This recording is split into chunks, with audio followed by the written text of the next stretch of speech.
There is a saying, don't judge a book by its cover, but we judge people almost every single day by their cover.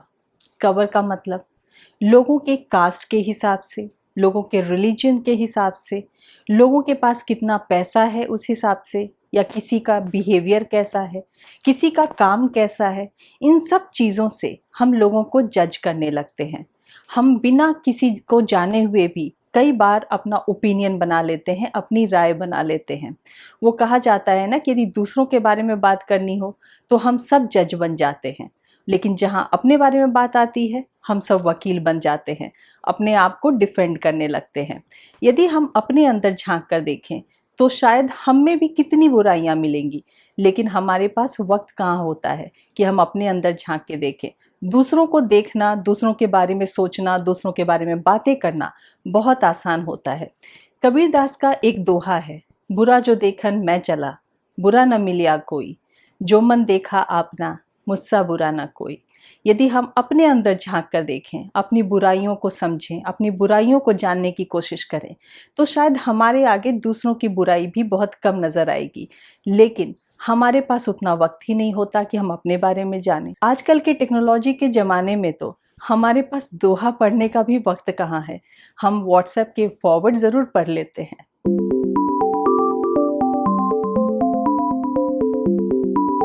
तो मैं आपके साथ आज share करूंगी दो बहुत ही छोटी छोटी कहानियां, जिसे सुनकर आप खुद ये जज करें कि आप अपने आप को किस कैटेगरी में रखना चाहते हैं। क्या आप दूसरों को जज करते हैं, या आप इस बात से परेशान हैं कि लोग आपको जज करते हैं। कहीं ना कहीं आपका कॉन्फिडेंस हिल जाता है कि लोग मेरे बारे में क्या सोचते हैं। तो मैं इससे पहले कि अपनी वो दोनों कहानियां सुनाऊं, मैं आपसे रिक्वेस्ट करूंगी कि इस वीडियो को आप एंड तक ज़रूर देखें। पहली कहानी है 1975 की। 1975 में फ्रांस में Charlie Chaplin look alike contest हो रहा था। वहाँ यह तय किया जाना था कि जो भी इंसान चार्ली चैपलिन के जैसा, बिल्कुल उनके जैसा यदि दिखेगा तो उसे प्राइज दिया जाएगा।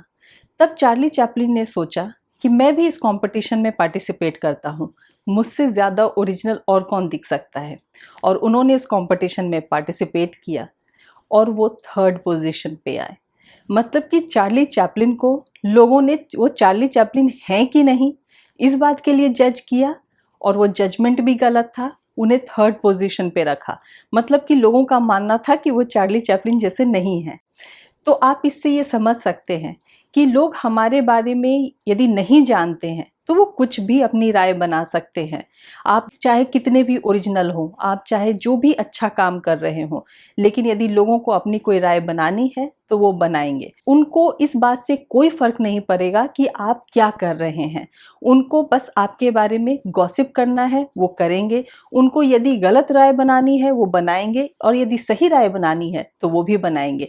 लेकिन ज़रूरी ये है कि अपने काम को, अपने आप को दूसरे के राय के ऊपर डिपेंडेंट मत रखिए। यदि आप सही हैं, यदि आप सही डायरेक्शन में जा रहे हैं, यदि आप सही काम कर रहे हैं, तो कोई ज़रूरत नहीं है दूसरों के वैलिडेशन की, दूसरों के अप्रूवल की।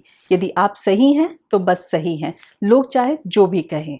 मेरी दूसरी कहानी है, एक अंधा आदमी रात के अंधेरे में कहीं जा रहा था। उसने अपने साथ एक टॉर्च रखा हुआ था। रास्ते में उसके कुछ दोस्त मिले, जिन्होंने उसका मजाक बनाते हुए कहा कि तुम तो अंधे हो, तुम क्यों टॉर्च लेकर जा रहे हो। उस आदमी ने उन बातों को इग्नोर किया और वो आगे बढ़ने लगा। जब वो और आगे कुछ दूर पहुंचा तो उसे और कुछ जानने पहचानने वाले दो तीन लोग मिले। उन लोगों ने भी उसका मजाक बनाया। उन लोगों ने कहा कि अरे अंधे के लिए रात क्या और दिन क्या, तुम क्या पागल भी हो चुके हो जो टॉर्च लेकर जा रहे हो। तब उसे गुस्सा आया और उसने कहा कि ये टॉर्च मेरे लिए नहीं है, तुम जैसे लोगों के लिए है, जो देख तो सकते हैं लेकिन तब भी रात में शायद मुझे नहीं देखेंगे और अंधेरे में मुझे धक्का मार के गिरा भी सकते हैं। इसीलिए इस कहानी से बहुत ही क्लियरली पता चलता है कि हम अपनी खामियों को नहीं देखते, हम अपने में क्या गलती है हमारे अंदर क्या शॉर्ट कमिंग्स हैं वो देखने के बजाय दूसरे क्या कर रहे हैं, हमारा पूरा फोकस उन पे रहता है। दूसरों की गलतियां ढूंढने में हमारा फोकस रहता है, हमारा ध्यान रहता है। तो हमें बहुत ज़रूरत है कि अपना भी फोकस क्लियर रखिए और दूसरों की गलतियों ढूंढने में अपना टाइम वेस्ट मत कीजिए। जो भी इंसान दूसरों को जज कर रहे होते हैं, एक्चुअली कई बार तो उस इंसान को भी पता नहीं होता कि मुझे जज किया जा रहा है, लेकिन ये शायद जज करने वालों की ही अपनी एक अंदर कुछ तो कमी रहती है। शायद वैल्यूज़ अच्छे नहीं होते, शायद उनका बिहेवियर कुछ वैसा रहता है कि उन्हें गॉसिप करने में मज़ा आता है या उन्हें दूसरों के बारे में बातें करके अच्छा लगता है। शायद वो अपनी कोई भी बुराई को उसके आड़ में छुपा जाते हैं। तो ऐसे बहुत सारे लोग होते हैं जो आपको जज करेंगे, आपके काम के बारे में बोलेंगे या 2-4 लोगों से आपके बारे में बात करेंगे।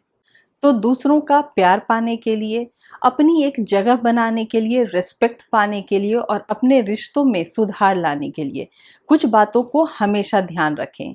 कुछ भी बोलने से पहले सुने। दूसरे क्या कहना चाहते हैं वो ज़रूर सुने। दूसरों की बात सुनने से आप उनको बेहतर समझ सकते हैं। इसीलिए बोलने से पहले सुनना ज़रूरी है। कुछ भी लिखने से पहले सोचें। हम लोग कुछ भी जो भी मन आता है या हमारा जैसा भी मूड होता है हम लिख देते हैं, चाहे वो व्हाट्सएप पे ही क्यों ना लिखना हो, चाहे ट्विटर पे क्यों नहीं लिखना हो या यूट्यूब के कमेंट में भी कुछ क्यों ना लिखना हो।